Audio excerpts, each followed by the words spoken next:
The year was 2187. Earth had changed. Cities reached the skies. Ships flew between planets like birds in the wind. Humans had made peace with many alien races, but not with the Zoreks. The Zoreks had come in peace 30 years ago. They had asked for help. Their planet was dying. Earth had welcomed them. Trade agreements were signed. Promises were made. Everyone believed the Zoreks could be trusted. They were wrong. The Zoreks had been stealing Earth's resources for years. They had hidden their plans well. When Earth discovered the truth, it was almost too late. The Zoreks had already built a fleet in secret. That fleet now hovered above Earth, trapped by a wall of human warships. Captain Leah Cross stood on the bridge of her ship, EFS Valor.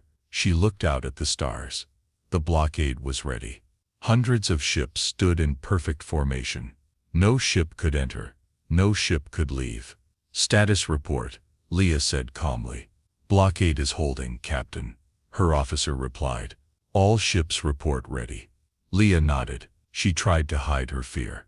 She had trained for this moment all her life. But now that it was here, it felt different. Heavy. Real. Her thoughts drifted to her father. He had died in the First Contact War. She was just a child. Then, she had promised herself that she would protect Earth when she grew up. She had kept that promise, but it had cost her peace of mind. Her second-in-command, Commander Ray Chen, walked up beside her. "Orders from Earth's Defense Council, Captain," he said, handing her a datapad. Leah read the message. It was clear. "Force the Zoreks to surrender.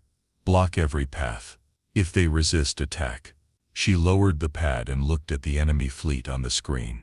"Open a channel to Overseer Varric," Leah ordered. "Yes, Captain." The crew moved quickly. A few moments later, the screen lit up. The face of Overseer Varric appeared. His skin was dark green, his eyes cold and sharp. "Overseer Varric," Leah began, her voice firm. "Your fleet is surrounded. You have no way out. Surrender now. This is your last warning." Varric smiled slightly. It was not a kind smile. "Captain Cross," Varric replied, "Earth speaks of peace, but builds walls of war. You fear us because you are weak." Leah felt anger rise in her chest. But she kept her voice steady. "We gave you a chance to live among us. You betrayed us. We will not let you harm us again." Varric leaned closer to the screen. His smile faded. "We do not surrender," he said simply. Then the screen went dark. The crew fell silent. Leah took a deep breath. The trap was set, but the hardest part was yet to come. Captain Leah Cross stood in the middle of the bridge. The air felt heavy after Varric ended the call. She knew this was coming. Still, hearing him refuse so easily made her stomach twist. Commander Ray Chen broke the silence. "Captain, your orders." Leah crossed her arms. She stared at the giant screen showing the Zorek fleet. There were over 50 ships in their formation. Some large, some small, all dangerous. "Hold position," she said. "Keep the net tight. No one moves without my command." Ray nodded and gave the order. The crew moved quickly, keeping their eyes on the screens. Leah turned away and walked to the window. She watched the stars. The earth hung below them like a blue gem. So peaceful, so unaware of what floated above. She thought back to her father again. Captain John Cross. He had led the defense in the First Contact War. He had trusted the Zoreks once. It had cost him his life. She wouldn't make the same mistake. Her thoughts were broken by a new message. "Captain, message from Earth's Defense Council," Ray said. Leah turned back to face him. "Put it through." A voice came over the speaker. It was Admiral Keller, the Council's military leader. "Captain Cross, the Zoreks have made their choice. You have permission to strike if they move. Earth must be protected. Do not let them escape." End of message. The speaker clicked off. Leah closed her eyes for a moment. The weight of that order pressed on her chest. She knew what would happen if she fired first. The Zoreks would fight back. People would die. Many people. "Commander," she said quietly. "Captain," Ray replied. Send another message to Varek. One more time. Ray raised an eyebrow but didn't question her. He gave the order. The crew worked fast. A few moments later, Varek's face appeared again on the screen. You again, Varek said coldly. Leah took a deep breath. Overseer Varek, listen to me. You are surrounded. If you move, we will be forced to attack. You have no chance of winning this. Surrender now. No one has to die. Varek's eyes narrowed. You speak of life, but you hold a knife to our throat. He replied. We will never kneel to you. Your people will die for your pride. Leah said, trying to reach him. Varek leaned back in his chair. His voice was calm, but his words were sharp. Better to die free than live under your rule. The screen went dark again. Leah let out a slow breath. Her hands tightened into fists. She knew now. Varek would not back down. The crew waited for her next move. Leah looked back at the screen. One last time. Hold position, she said again. Yes, Captain, Ray replied. No shots were fired that day, but the silence felt even heavier than battle. The next day started like the last. The blockade was strong. The Zorik fleet stayed still. Leah waited, watching, thinking, hoping. She stood on the bridge, drinking a small cup of water. The crew was quiet. Everyone knew the tension was growing. They were sitting on a ticking bomb. Commander Ray Chen broke the silence. Captain, long-range scans complete. No changes in the Zorik fleet. Leah nodded. Keep scanning. They're planning something. Ray didn't argue. He knew she was right. The Zoriks were too proud to sit forever. Hours passed. Nothing moved. The crew started to relax a little. Then it happened. Captain, Zorik scout ship moving toward the outer ring. The sensor officer shouted. Leah dropped her cup. Show me. The screen zoomed in. A small Zorik ship, fast and light, was breaking formation. It was heading toward a weak spot in the net. Leah's heart raced. They're testing us, Ray whispered. Leah nodded. She knew this move. Send a small ship first. See if the humans would fire. Maybe find a hole in the blockade. Send a warning shot, Leah ordered. The EFS Valor fired a single blast, just missing the Zorik ship. A clear message. Stop or be destroyed. But the ship didn't stop. It kept moving. Faster now. Leah's stomach dropped. Target that ship. Full power. Fire. The crew obeyed. One clean shot hit the small Zorik ship. It exploded into pieces. The screen went white for a moment, then cleared. The bridge fell silent. Leah stared at the wreckage on the screen. It was over in seconds. One life gone, maybe more. She felt the weight of the moment. The first shot had been fired. Commander Ray broke the silence. Captain, we should prepare for retaliation. Leah nodded slowly. Alert the fleet. Full battle readiness. No one fires without my command. Ray gave the order. The fleet shifted. Weapons charged. Shields raised. Everyone waited for the Zoriks to answer, but nothing came. The Zorik fleet stayed still. No ships moved. No weapons fired. Leah narrowed her eyes. What are you waiting for, Varek? She whispered to herself. She turned to Ray. Prepare for another contact attempt, she said. Ray gave her a worried look. After what just happened, Captain? Leah nodded. We have to try again. I need to know what they're planning. Ray nodded. Yes, Captain. As the crew prepared to open a new channel, Leah looked back at the screen. Her heart was heavy. The first move had been made, but the real battle had not yet begun. Captain Leah Cross stood in front of the main screen, waiting for the connection to open again. She needed to speak with Varek one more time. She had to stop this before more people died. Channel open, Captain, the communication officer said. Leah took a breath and spoke. Varek, you forced my hand. One of your ships is gone. Do not send another. No one has to die. End this now. For a long moment, there was no answer. The crew watched the screen, waiting. Finally, Varek's face appeared again. His cold eyes showed no fear. You fired the first shot, Captain Cross, he said. You showed your true nature. Leah felt anger rising again, but she stayed calm. You sent that ship to test us. You knew what would happen. Varek leaned closer to the screen. His voice lowered. You don't understand what is really happening. Leah frowned. What do you mean? Varek didn't answer. The screen went dark again. Leah cursed under her breath. He's hiding something, she whispered. Commander Ray Chen stepped closer. Captain, may I speak freely? Leah nodded. Go ahead. Ray lowered his voice. We've been watching the big ships, but what if that small scout ship was a distraction? What if Varek has another way to escape? Leah's eyes widened.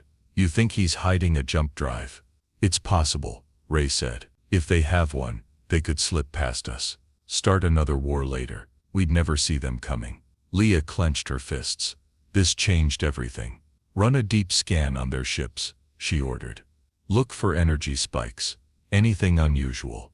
The crew worked fast. Minutes passed. Then the sensor officer spoke up.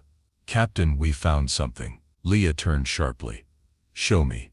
The screen displayed a small ship hidden in the center of the Zorak fleet. Its energy signature was strange. It didn't match the others. Leah felt a chill run down her spine. That's it, she whispered. He's hiding a jump ship. Ray looked worried. If they power it up, they could escape. Leah nodded slowly. Or worse, they could jump into Earth's atmosphere. The crew stared at her in shock. Everyone knew what that meant. A surprise attack. Millions could die. Leah stood tall. Prepare the fleet. Tighten the net. Lock all weapons on that ship. Ray hesitated. Are we attacking? Leah took a deep breath. She felt the weight of her next words. Not yet, but if they move, we end this. I'll give Varek one final warning first. The crew nodded and moved into action. Ships shifted closer. Weapons locked on the target. The trap grew tighter. Leah watched the Zorak fleet on the screen. She knew time was running out. One wrong move could destroy everything. She would not let that happen. The blockade was tighter than ever. Earth's fleet now formed a solid wall of warships. Every weapon was locked on the small Zorak jump ship hidden in the center of their fleet. Captain Leah Cross stood on the bridge of the EFS Valor, staring at the screen. Her heart pounded. She knew what was coming. Commander Ray Chen walked up beside her. All ships report ready, Captain. What are your orders? Leah didn't answer right away. She watched the Zorak ships. None of them had moved. But she knew they were waiting. She could feel it. She turned to her crew. Open one final channel to Overseer Varek. The communication officer nodded and worked fast. A few seconds later, Varek's face appeared again. He didn't speak. He just stared. Leah spoke first. This is your last warning, Varek. We found your jump ship. If you power it up, we will destroy it. And we will destroy your entire fleet if we have to. Varek stayed silent. Leah's voice hardened. You have one choice. Surrender now. Return the resources you stole. Go back to your world. No one else has to die. Varek finally spoke. You speak of peace, but your guns tell another story. Leah leaned closer to the screen. I don't want to fire, but I will, if you force me. Varek's eyes narrowed. You think you have us trapped, you don't. Leah felt her stomach twist. What do you mean? She asked. Varek gave a cold smile. We have already started charging the jump drive. Leah froze. Cut the channel, she ordered. The screen went dark. Scan the jump ship. Confirm if it's true. Leah snapped. The crew worked fast. A moment later, the sensor officer turned in shock. Captain, the energy levels are rising. They're charging the jump drive. Leah's heart pounded in her chest. Time. 3 minutes until jump, the officer replied. Leah looked at Ray. He waited for her command. Leah knew the risk. If the Zoraks jumped, they could appear anywhere, maybe even above Earth. If that happened, millions could die. But if she fired now, hundreds of Zorak lives would be lost, and a new war would begin.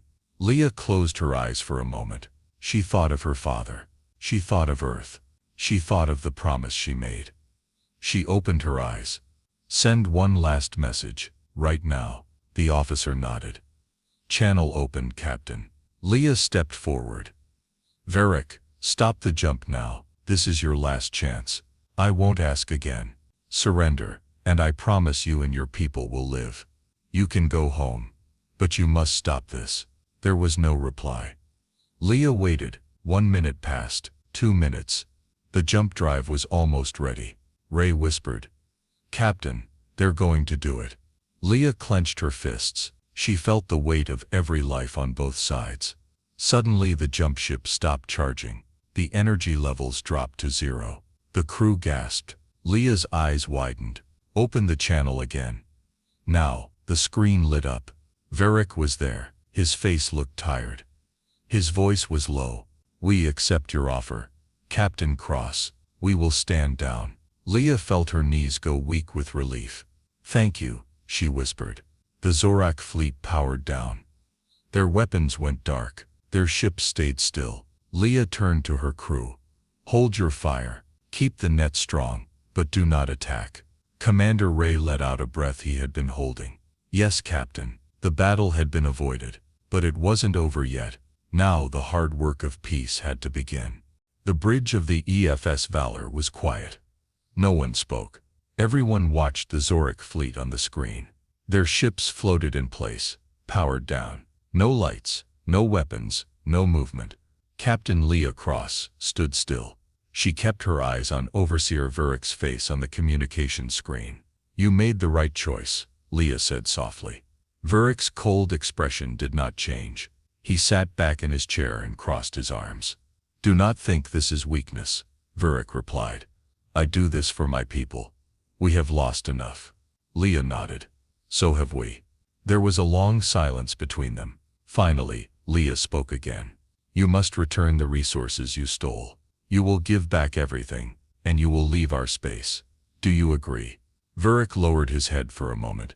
He seemed to think carefully. When he looked up, his face was serious. "We will return what we took," Varric said. "We will leave your space."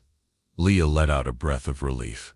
"But you must also promise," she added, "never to return as enemies." Varric's jaw tightened. For a moment Leah thought he would refuse. But then Varric gave a slow nod. "I promise," he said quietly. Leah nodded in return. "I will send a peace team to board your lead ship. They will check the cargo. Once everything is returned, we will guide your fleet home. No tricks, Varric. This is the only way." Varric's face showed no emotion. "You have my word, Captain Cross." Stus. Screen went dark. Leah turned to her crew. "Prepare the peace team. Make sure they are safe, but unarmed. We show trust first." Commander Ray Chen looked surprised. "No weapons at all, Captain." Leah nodded. "No weapons. If Varric is lying, we'll know. But if he's not, this is how peace starts." Ray nodded slowly. "Yes, Captain." The crew moved quickly. Within an hour a small peace team left the EFS Valor and boarded Varric's lead ship. The team checked the cargo. Everything stolen from Earth was there. Energy crystals, rare metals and more. No traps, no lies. Stus. Leah waited until the team returned safely. Then she sent a final message to the Zorak fleet. "Follow our path, we will guide you out of Earth's space." The Zorak ships followed. One by one. They moved slowly, carefully, in a long line. Earth's warships stayed in position, watching closely, ready for anything. But no attack came. The two fleets moved together through space, past the edge of Earth's reach, past the defense line, far beyond the last human ship. Finally, Varric's fleet powered up their long-range engines. Leah watched as they turned toward their distant homeworld. Stus. Varric sent one last message. "We leave you in peace, for now." Leah watched as their ships vanished into the stars. She stood on the bridge, feeling the weight of the moment. They had won, but not by force, by choice. She turned to her crew. "Stand down. The battle is over." The crew cheered quietly. Some even smiled. But Leah didn't smile yet. She knew this was just the beginning of something bigger. Captain Leah Cross stood by the window of the EFS Valor. Earth hung below, bright and peaceful. The Zorak fleet was gone. They had kept their word. They returned everything they had stolen. They left without firing another shot. But Leia knew the danger was not gone forever. Peace was a choice, and that choice had to be made again and again. Commander Ray Chen stepped up beside her. "It's over, Captain," he said softly. Leia nodded. "For now, yes." She turned to face her crew. "You all did well," she told them. "You followed every order. You showed strength and control. You saved lives today, ours and theirs." The crew stood taller, proud of what they had done. A message came through from Earth's Defense Council. Admiral Keller's face appeared on the screen. "Captain Cross, we watched everything," he said. "You held the line without starting a war. Earth owes you and your team a great thanks." Leia nodded. "Thank you, Admiral. But the work is not done yet." Keller smiled slightly. "No, it is not. But tonight we rest. You and your fleet will return home. You have earned it." The message ended. Leia turned back to the window. The stars stretched far beyond Earth. Somewhere out there the Zorks were flying back to their home. She hoped they had learned something too. Ray looked at her. "Do you think they'll keep their promise?" Leia thought for a moment before answering. "I don't know," she said honestly. "But today they made the right choice. And so did we." Ray smiled. "That's enough for me." Leia smiled back, just a little. "Prepare the ship. We're going home." The crew cheered again. The ship turned toward Earth, engines lighting up the dark space. Leia watched the blue planet grow larger on the screen. She felt a small sense of peace. Maybe her father would be proud. Maybe this time the future would be different. She stood tall, knowing one thing for sure. War had been avoided, peace had been chosen, and the people of Earth were safe, for now.